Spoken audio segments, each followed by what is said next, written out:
नमस्कार दोस्तों, स्वागत करते हैं आज की बड़ी और ताज़ी खबरों में। आज दिन भर की बड़ी खबरें और फटाफट से लेकर आज सभी के सामने जुड़ चुके हैं। चलिए आज दिन की बड़ी खबरें और मुख्य समाचार आप सभी को बताते हैं। इससे पहले की निवेदन है, आप इस वीडियो को लाइक नहीं किए तो लाइक जरूर कीजिए और आप इस चैनल पर नए हो तो इस चैनल को सब्सक्राइब जरूर कीजिए। स्कॉलरशिप कोटक महिंद्रा ग्रुप करेगा अभिभावकों को बोझ कम, छात्राओं के लिए शुरू की स्कॉलरशिप योजना। 2022 कोटक महिंद्रा ग्रुप ने स्कॉलरशिप प्रोग्राम की शुरुआत की है। इसके तहत उन फीमेल स्टूडेंट्स को आर्थिक तौर पर मदद दी जाएगी जो पैसों की कमी के कारण 12वीं के बाद हायर एजुकेशन पूरा नहीं कर पाती। इस स्कॉलरशिप के बारे में कम ही लोग जानते होंगे। ऐसे में अगर आप या आपके आसपास कोई ऐसी जरूरतमंद छात्रा है तो उसे इस योजना के बारे में जरूर बताएं। आइए जानते हैं कि इस स्कॉलरशिप प्रोग्राम के जरिए कितनी आर्थिक सहायता प्राप्त की सकती है और कैसे इसका लाभ लिया जा सकता है।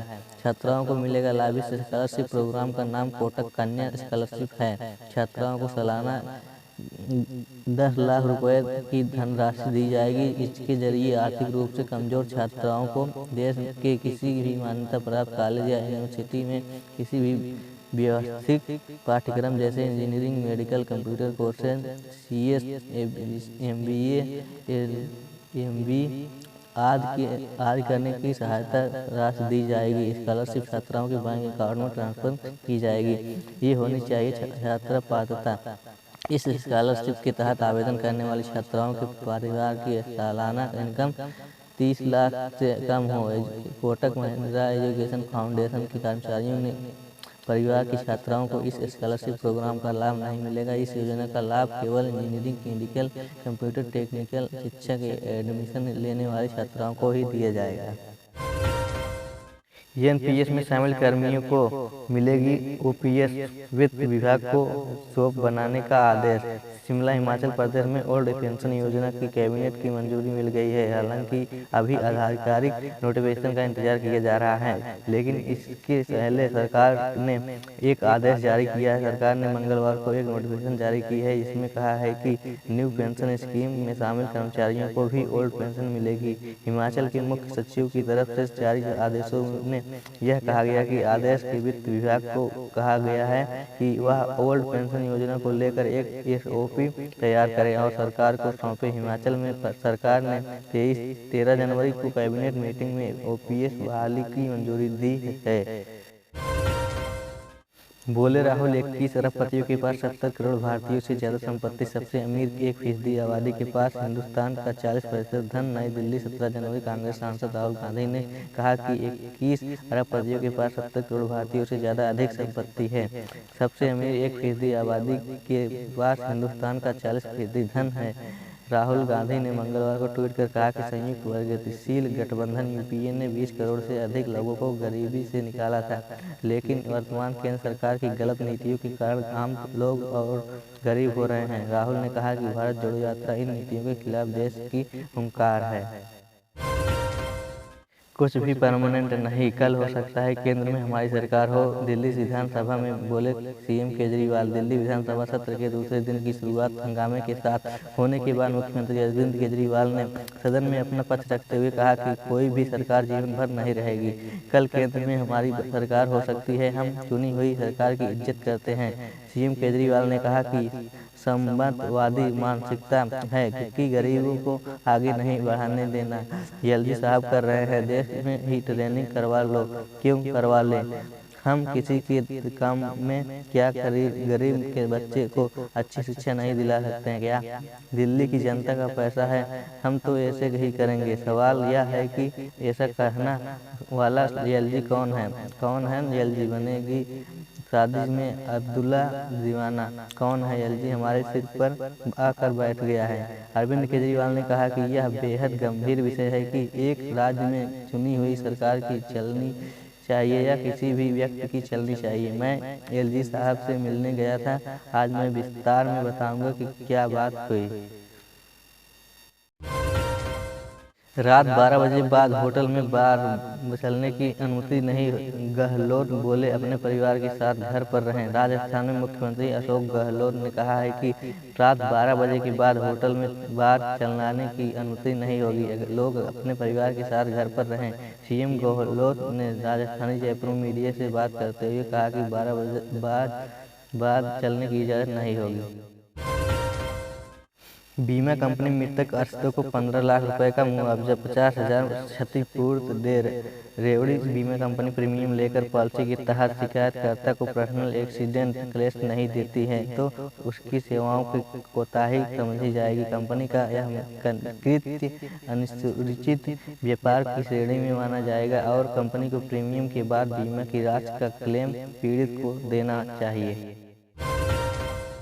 पुरानी पेंशन योजना को लेकर राज्यों में आरबीआई की चेतावनी। पुरानी पेंशन योजना को लेकर विवाद थमने का नाम नहीं ले रही है। राजस्थान और छत्तीसगढ़ की कांग्रेस सरकार द्वारा अपने राज्यों में पुरानी पेंशन योजना बहाल करने के बाद अब कई अन्य राज्यों की सरकारें भी इस योजना को फिर से शुरू करने की प्लानिंग कर रही है।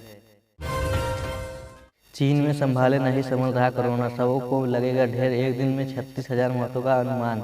चीन में कोरोना वायरस का कहर खत्म या कम होने का नाम नहीं ले रहा है। एक नए अनुमान के सामने आया है कि चीन में कोविड-19 का प्रकोप बढ़ने वाला है और 26 जनवरी को एक दिन में लगभग 36,000 मौत होने की संभावना है।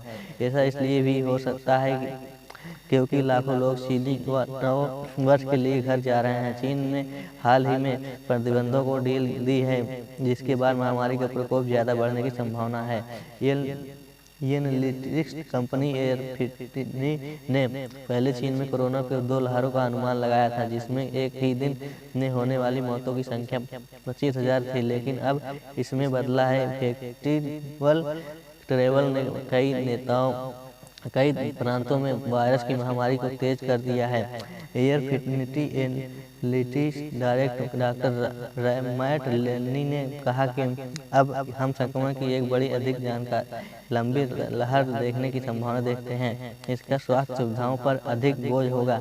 हमारा पूर्वानुमान है कि अगले 15 दिन में चीन के हेल्थ केयर सिस्टम पर बड़ा बोझ पड़ेगा और यह संभावना है कि अस्पतालों में अधिक भीड़-भाड़ और देखभाल की कमी के कारण कई रोगियों की मौत हो सकती है। कोरोना आइसोलेशन को लेकर इलाज तक कोरोना वायरस को लेकर WHO ने जारी किए ताज़ा गाइडलाइन। जानिए इस खास बातें। जिनेवा दुनिया के कई देशों में कोरोना वायरस के बढ़ते संक्रमण की चिंता बढ़ा दी है। कोविड-19 संक्रमण में ताज़ा मामलों में एक नए और लहर की आशंका को बढ़ा दिया है। इस बीच विश्व संगठन WHO ने इस घातक वायरस की रोकथाम के लिए एक निर्देश जारी किए हैं। WHO ने बताया कि उन्होंने भीड़-भाड़ वाली जगहों में मास्क पहनने, कोविड-19 उपचार और दैनिक प्रबंधन पर अपने दिशा निर्देशों को अपडेट कर दिया है। कोविड-19 के नए वेरिएंट्स के फैलने के बीच WHO ने वायरस के प्रसार को रोकने के लिए सभी के मास्क पहनना जारी रखने और वैक्सीन की बूस्टर डोज लेने का आग्रह किया है। WHO ताज़ा निर्देश। चीन में कोरोना ने मचाई तबाही, 5 हफ्तों में 9 लाख मौतें। इस रिपोर्ट ने खोली पोल। चीन में कोरोना वायरस तबाही मचा रहा है। चीन ने भी इस बात को माना कि कोरोना में देश भर में करीब 60,000 लोगों को मौत हुई है। हालांकि इस पर विशेषज्ञों का दावा है कि चीन कोरोना से होने वाले मौतों का आंकड़ा अभी भी छिपा रहा है। विशेषज्ञों का मानना है कि चीन में मौतों का आंकड़ा आधिकारिक आंकड़ों से 10 गुना ज़्यादा है। चीन के अंतर्राष्ट्रीय स्वास्थ्य आयोग ने बीते हफ्तों बताया कि देश भर में कोरोना के करीब 59,938 लोगों की जान गई है। अमेरिका के लॉस एंजेल्स के Phillips School of Public Health में महामारी विभाग के अध्यक्ष जू फेंग झांग ने चीन में कोरोना को होने वाली मौतों पर बड़ा दावा किया है कि उनका कहना है कि चीन में कोरोना से मौतों का सही आंकड़ा आधिकारिक आंकड़े से बहुत ज़्यादा बढ़ा है। उन्होंने कहा कि चीन में कोरोना महामारी की शुरुआत में पहले से 5 हफ्तों में करीब 9 लाख लोगों की मौत हुई है। चीन की पेइंग यूनिवर्सिटी की नेशनल स्कूल ऑफ डेवलपमेंट की रिपोर्ट के आधार पर झेंग ने यह दावा किया है। बंगाल लोकसभा चुनाव बीजेपी को मिला 25 सीटों का टारगेट। 19 जनवरी को नड्डा गेट बेगुल। पिछले लोकसभा चुनाव में बंगाल बीजेपी में राज्य की कुल 42 सीटों में से 18 सीट जीत हासिल कर सभी को चौंका दिया था। उसके बाद बीजेपी ने राज्य में ममता बनर्जी को विधानसभा चुनाव में हटाने का ऐलान किया था, लेकिन बीजेपी को 77 सीटों से संतोष करना पड़ा था। लेकिन अब अगले लोकसभा चुनाव में बंगाल बीजेपी को 25 सीटें जीतने का टारगेट दिया गया है। एमपी चुनाव 2023 युवा कांग्रेस ने 3 सचिव सहित 19 विधानसभा क्षेत्रों के अध्यक्षों को हटाया। एमपी चुनाव 2023 भोपाल राज्य ब्यूरो मध्य प्रदेश में नवंबर में प्रस्तावित विधानसभा चुनाव की तैयारी में जुटी मध्य प्रदेश कांग्रेस निष्क्रिय पदाधिकारियों को हटा रही है। इसकी शुरुआत सहयोगी संगठन युवा कांग्रेस ने कर दी। संगठन ने 3 प्रदेश सचिव, 1 जिला अध्यक्ष और 19 विधानसभा क्षेत्र अध्यक्षों को पद से हटा दिया है। इनके स्थान पर जल्द ही नई नियुक्तियां की जाएंगी। प्रदेश युवा कांग्रेस अध्यक्ष डॉक्टर विकांत भुरिया ने बताया कि संगठन नवंबर में होने वाले विधानसभा चुनाव की तैयारी में जुटा है। विधानसभा अध्यक्षों को बूथ जोड़ो अभियान संचालित करने के निर्देश दिए गए हैं। इसमें विधानसभा के प्रत्येक मतदान केंद्र पर युवकों की टीम तैयारी करनी है। 17 करोड़ का निवेश जुटाने की कोशिश। लक्ष्य बड़ा जरूर है, लेकिन अब मुमकिन होता नजर आ रहा है। 2018 के पहले निवेशक सम्मेलन में 4,28,000 करोड़ रुपए ने निवेश का सपना योगी सरकार ने दे रखा था। इसके 4 लाख करोड़ रुपए का निवेश अब तक धरातल पर उतार पाने की कामयाबी मिली है।